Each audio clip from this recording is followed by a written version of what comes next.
Sup guys, I'm Katlife, and I'm a Master Katarina player and one of the highest ranked Katarina players in the world. As soon as the new Kat was released on PvE, I played her a shit ton and got a pretty good idea of how she should be played. This guide will basically teach you everything you need to know to start playing her. So before we start, I want to do a quick rundown of her skills to give you an idea of how they work. So her passive, her cooldowns get reduced by 15 seconds whenever an enemy champion dies within 3 seconds of Katarina damaging them. There's also a second part of her passive called daggers. She deals AoE damage around her when she touches a dagger. And for her Q, she throws a Q at a target, dealing damage and bouncing onto the 2 nearest units before dropping to the ground. The dagger drops on the opposite side of where you were standing when you threw it. And for her W, she gets a movement speed buff and drops a dagger onto where you activated it. For her E, she blinks onto a target, dealing damage to that target. Remember that you can Shunpo anywhere onto a target and not just behind it. Her R, she spins and throws daggers, dealing damage rapidly to 3 of the closest targets. Now for the skill order, you want to max Q first for the increased damage and reducing the cooldown. I find having your only ranged ability deal more damage is very useful. Plus having a lower cooldown on your Q means more opportunities to set up your daggers at a safe distance. Then you want to max E second for the increased damage. Remember that the amount of cooldown you reset when touching daggers depends on your level. So higher your level, the more cooldown your Shunpo will reset. Then you max W last. It only gives you more movement speed and reduced cooldown. I personally would prefer more damage than more utility on W. Then you put a point into R whenever you can. So for the runes, I go 2 Magic Pen Quints, 1 AP Quint, 3 AP Blues, 6 Magic Pen Blues, 9 Scaling Health Yellows, and 980 Reds. This rune page is built to maximize your damage output early game. Having AD is strong early because Shunpo has pretty good AD scaling. In your combos, you're going to be Shunpoing on your enemy multiple times and autoing a lot, so AD is important for your all-ins. What I did in this rune page was add as much AD as I could without losing out on Magic Pen, which is a super important stat on mid laners, especially Katarina. Throwing some Magic Pen into blues and quints gives you the same amount of Magic Pen you would get if you had full Magic Pen reds, so generally you don't lose out on any Magic Pen. After throwing in the AD and Magic Pen, I filled in the rest of the runes with AP to get as much AP as I can. 8.5 AP is still a solid amount of AP to have, since you're going to get more AP from Dark Seal and Masteries anyway. And for the seals, you can basically put whatever you prefer, but I feel like you can never go wrong with Scaling Health Yellows. So for Masteries, I go 12, 18, 0. Down the Ferocity tree, I go Sorcery, Fresh Blood, because it buffs up your first auto attack on the champion, which is helpful in lane, since you'll have plenty of opportunities to auto attack your opponent. Feast is also a good option as well. You can never go wrong with getting some sustain for lane. The heal adds up as well over time, so it makes it a really strong choice, but with Katarina's buffed health regen, it's not completely necessary. Natural Talent mainly for that extra AD and AP early. Battle Trance because you get increasingly more damage when in combat with an enemy. And when fighting and comboing with Katarina, you definitely have enough time to rack up the percent damage since her combos do take a bit of time to set up and execute. Bounty Hunter and Double-Edged Sword aren't bad either, but Bounty Hunter requires you to get kills, so you won't have any increased damage until you get some. And Double-Edged Sword gives you that instant increased 5% damage, but I don't like taking the additional 2.5% damage since Katarina can be fairly squishy and the new Katarina requires you to go in and take some damage. Bounty Hunter doesn't have a very notable drawback like the other two. Down the Cunning tree, I get Savagery because I feel like it's a little hard to farm with the Reworked Katarina, and this Mastery plus the AD and runes helps you farm a little better. Wander is also good too for roaming, but I feel like I've never really had trouble making successful roams. In my opinion, as long as you're smart about your roams, you should be able to get off good roams regardless. Also, you can never go wrong with more farm. Roaming isn't always going to guarantee you an advantage. Next, I get Assassin mainly because it gives you more kill pressure in lane. Merciless so you can deal more damage to lower health targets, helping you get resets. Dangerous Game to help you survive in fights and skirmishes. Here I prefer Precision over Intelligence because I value more damage than more cooldown reduction. Katarina gets Shunpo resets anyway, so it doesn't seem necessary. And for the Keystone, I get Dumbledore's Decree. It gives you burst damage, which is exactly what Katarina needs. It's good for trading, all-ins, poking, basically everything. Thunderlords also synergize well with the rune page I use because it scales off both AP and AD. Also, Katarina can proc it fairly easily too, so it is without a doubt the best keystone for her. So now we move on to the items. So for starting items, I always start Darkseal 3 pots. It gives you good AP and is great for sustaining in lane. The increased healing in your pots plus the buff health regen Katarina got makes your sustain in lane super strong. For boots, I would go Sork shoes. I think Magic Pen is a really important stat for Kat and it's just too good to pass up. For the first complete item, I either get Rallies or Ludens. Rallies is a great first item. The slow really helps you execute your combos and it also makes your chasing potential godlike. Shunpo is also a single target spell, so it'll get the full slow effect that Rallies offers.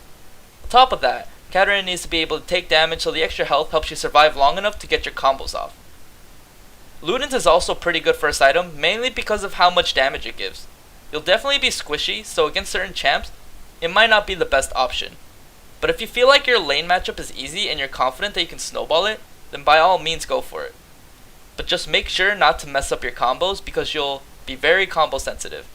Messing up your combos can literally cut your damage in half, and missing a Shunpo reset can lead to instant death.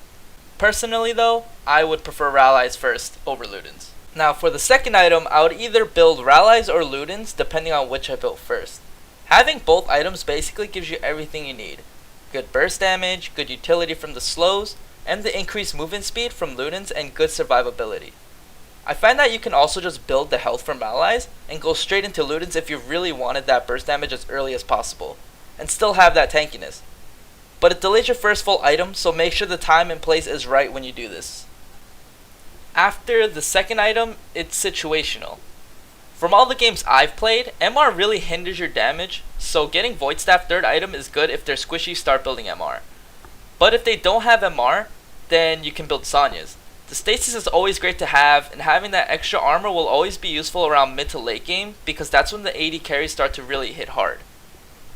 You can also build Abyssal if they have a lot of AP damage and you need that extra tankiness to survive.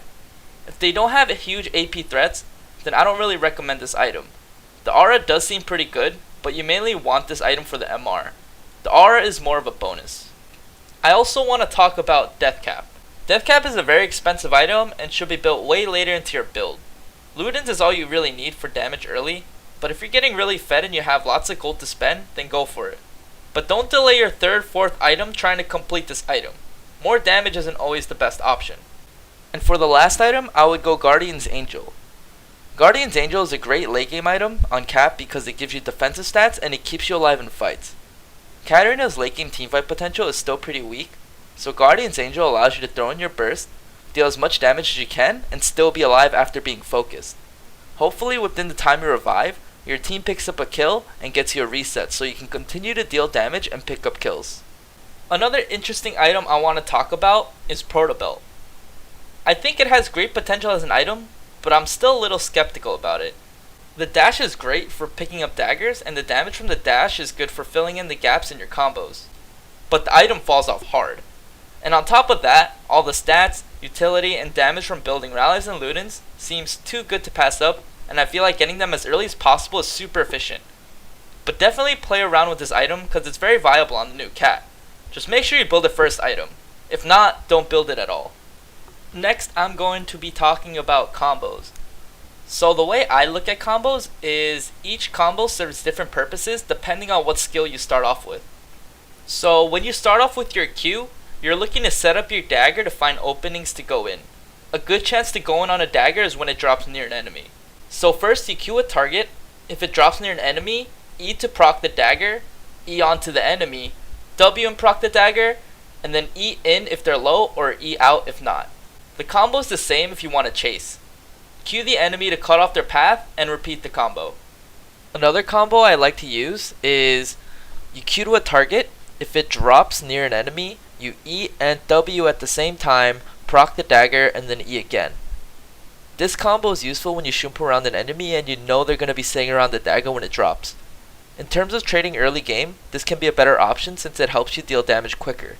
Because the Shunpo doesn't reset completely early, this combo makes it so you don't have to wait that extra 2 seconds before Shunpoing in again. Starting off your combo with E is best for covering the most distance. It's also my go-to all-in combo on an enemy champion when I know I have enough damage to kill them.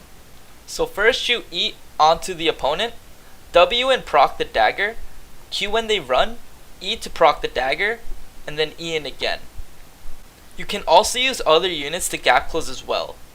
E onto any target to get in range, Q the enemy, and W at the same time and proc the dagger. Then E to proc the Q dagger, and then E again. Using W first is best for setting up a dagger when being chased. It's really good for re-engaging. So you W to drop a dagger while running away. Then if they crowd around that dagger, you E back onto it, Q the enemy, E to proc dagger, and then E again. Another way you can use your W is for zoning. You can drop your W in lane near creeps so they can't walk up to it. If they do, you can Shunpo in and punish them. Remember that you can throw in ultis in these combos wherever you can for the extra damage. I find it best to throw in ultis when immediately jumping onto a dagger, when using W and waiting for it to drop, or at the end of the combo to finish them off. Next, we're going to talk about all-in combos. We're talking about the combo you'd want to throw out in a fight when they're all clumped up. So first you want to E onto the enemy, you W, and then you R, and then you proc the W dagger, and once they start walking out of your ulti, you Q and E to chase. When you know you're going to get a reset, it's okay to throw your Q before your combo if you know the Q will help you get a kill. And just a tip, when resetting, it's best to use either the Q combo if they're running away or the E combo if you want to gap close first. And now it's time for tips and tricks. The first tip is wall jumping. Although Katarina can't jump to wards anymore, she can still jump over walls. Place a dagger against the wall and Shunpo onto the edge of the circle. This should put you on the opposite side of the wall. She can jump over fairly thick walls, but keep in mind that she can't jump over walls that are too thick. You can also use minions to bounce daggers close to or over the wall for you to jump on. The second tip is instant dagger jumping. Before a dagger hits the ground, you can still target it with your Shunpo, allowing you to jump a lot sooner. This is good for when you need to quickly displace yourself to avoid any damage or skill shots. Using this trick also allows you to jump over walls faster, but keep in mind that you won't get the Shunpo reset until the dagger completely hits the ground. Next, I'm going to talk about the Shunpo auto reset. Katarina's Shunpo now resets her auto, so remember that when you're planning on Shunpoing onto a target, try to throw an auto first before using Shunpo, so you can get another auto in right afterwards.